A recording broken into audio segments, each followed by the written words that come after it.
dat wie mijn doel, dat wie een mijlpaal, zeg maar. Dus dat had ik wel nog bereiken.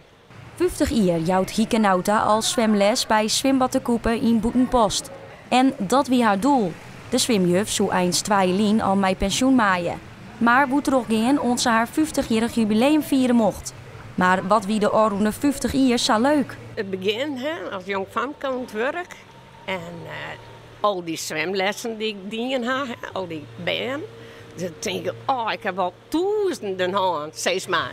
Ja, ik ben eigenlijk zoveel dingen dat het mij leeft. Ja, ik kan ook wel eens een eruit halen, maar nou, dat ben ik van die dingen.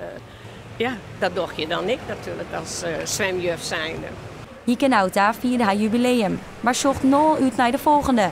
Want ophouden zul ze voor eerst net. Je know, als de zoon die zei al, gaat mama nou door tot 70? Nou, ik zei, misschien al.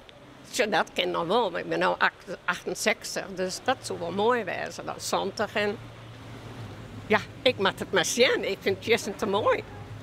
Omdat ze eerst zeiden van, nou Hieke, het is mooi genoeg geweest, je gaat nu maar.